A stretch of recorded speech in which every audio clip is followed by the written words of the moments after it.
Hi, it's Dave from Ruth David Group Podcast Realty up on Main Street in Vancouver. Podcast number 4. I'm going to talk about goal setting again. So bear with us. I've got a good friend of mine, Jeff Benna. He's here. He's going to talk about his goal setting. Jeff and I have been, we are big proponents of goal setting. And we were mentored by the same person when it came to, basically learning real estate and the art or the need for goal setting. So I'm just going to ask Jeff a few questions about goal setting. And then I'm going to let him talk about it after. So the questions that I have, Jeff, and everybody says Jeff Donna, you would have heard him on our market update. But how important is goal setting to you?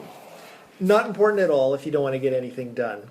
If you don't know where you're going, how can you ever get there? It's like building a house without plans, flying a plane without a checklist, or going on a journey without a map. Okay, so then that's great. Now let's get the little nitty-gritty about kind of implementing your goals. Number one, how important is writing your goals down?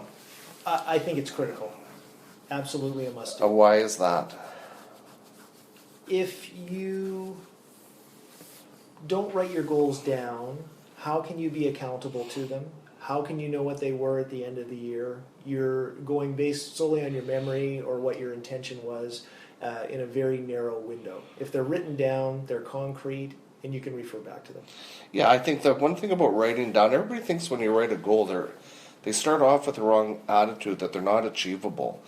I think the advantage for our team when we're writing our goals down is sometimes we're ahead of our goals, so it's cause for celebration that we're ahead of schedule.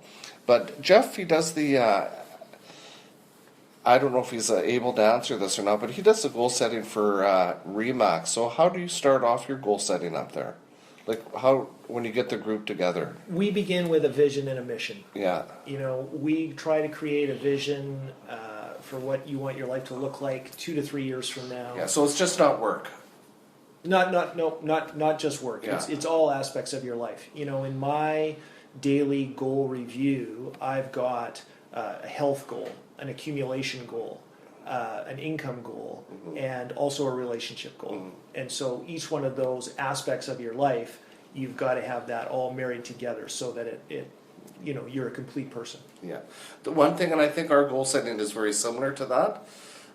The one thing that I've found and Jeff and I have been doing this for well over 20 years, Ruthie and I have been doing it for 28 actually, is that if you have your work goal first and you can concentrate on that, because oftentimes that might be the most difficult, but I have found, and maybe Jeff, maybe you're thinking this differently, but I feel that if you get your work goal accomplished, it means you become better at the job you're doing, more time efficient, the income is greater. Do you not think that enables or helps in achieving all the other goals? Because people always talk to me about balance and all of that kind of stuff.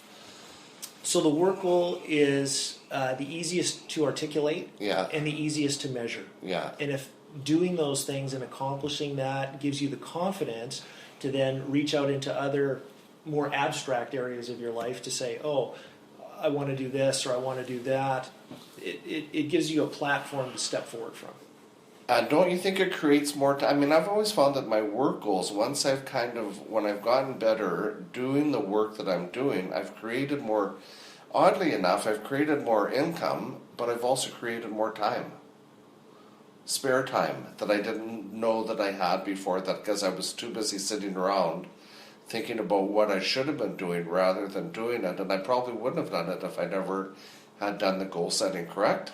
Correct. So the decision-making process is greatly enhanced. You don't need to decide, what am I going to do today when I get to the work?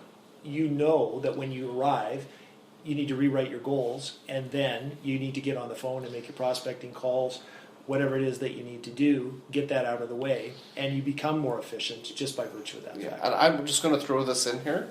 I know that both Jeff and I, we have our goals kind of for a year, and then we break it down to a month, a week, a day. But we rewrite our goals every day. Every day, one, to keep us on track and to keep us focused. but almost as a measuring stick and as a motivating tool. But our goals are written down We do. I know both of us do it first thing in the morning before I have coffee, before whatever. The goals are written down on a piece of paper. Now, Jeff, what's the hardest thing about goal setting? Deciding. Deciding to do it and then writing it down and committing to it. Yeah. There needs to be a suspension of vanity to say, oh, at the end of the year, I may or may not have accomplished this, but I need to take the first step towards doing it. So you need to take that risk and expose yourself to what it is that you actually want. Yeah, so really what you're doing is taking accountability for the success that you probably deserve. Yes. Because nobody else is going to do it. You have to be the one who says, you know what, now I'm ready to be successful. Yes. And so the other thing that I found really important, and I know you do as well, is accountability. Yes. Explain how important accountability is. Accountability is everything. How many times have I been in my office looking at my call sheet and thinking, oh yeah, I really should do that. Oh, maybe I'll go over to David's for lunch today instead. Yeah. Of course. Don't bug me because I'm phoning. That's much more attractive. So Yeah. the accountability is just the way to have somebody to support you, to help you get the things that you say that you want. Yeah. An accountability person really, I know you and I are both the same in that they're people to keep you on track. The great thing about having a little bit of experience, and for me anyway, and I'm sure it's for you, is that we've been doing it for so long, we can probably see when somebody is going off track of their goals, probably 2 or 3 weeks before it's kind of crunch time and they realize that they've kind of gotten waylaid quite a bit. Don't you agree with that? Absolutely. The normal place that you see that is somebody has an amazing month. Made more sales and helped more people in that month than they ever have. Yeah. And then you see them at the beginning of the next month at the accountability meeting, and they're like, oh, I went to play golf yesterday afternoon. Yeah. Oh, I slept in this morning. Oh, I did this, I did that. And it's nothing more than had a great month, and you get in that place of comfort. Comfort is the enemy of production. Yeah, and I don't think anybody would argue that you don't deserve a reward when you get your goal or when you hit one of your goals, but that should be built into your goal setting. It shouldn't become, because if you follow Jeff's kind of, and we've both seen this happen, people have a huge month. They've made more money than they've ever thought about, and then they think they're invincible, or they'll do it again.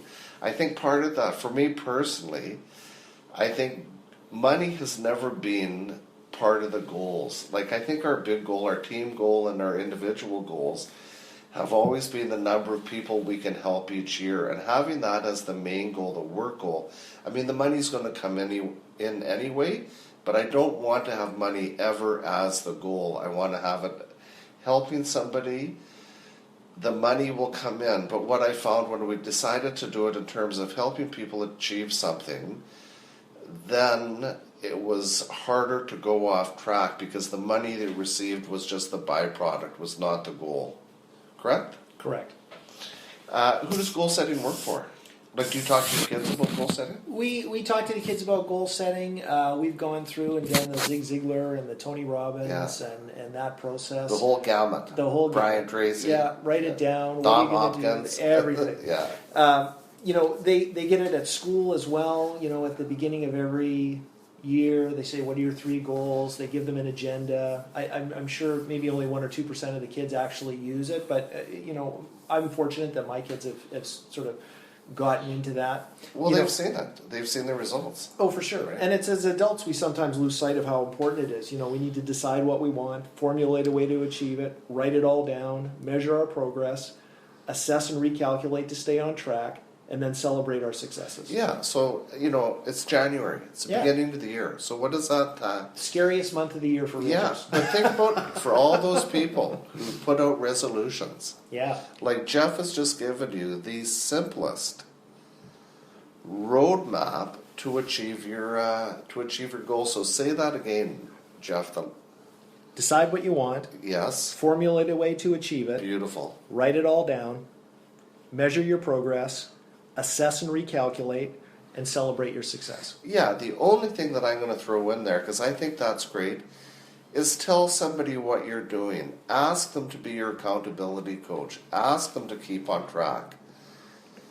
I'll throw one thing in that, I don't want to ask Jeff too much about his goals, but I'll just say how much I believe in goal setting and how much I know that it works. Is our goal, our team goal last year was to help 171 people buy or sell a home. We helped 171. So if you follow what Jeff has said, and you have a goal, and you're ready at this time to commit to it, can't fail. Can't fail. Jeff Benna, 604-868-1651 up at Oak Ridge. Give them a call if you have any questions. Ruth and David, 604-782-2083. Thanks, everybody. Talk to you soon. Bye.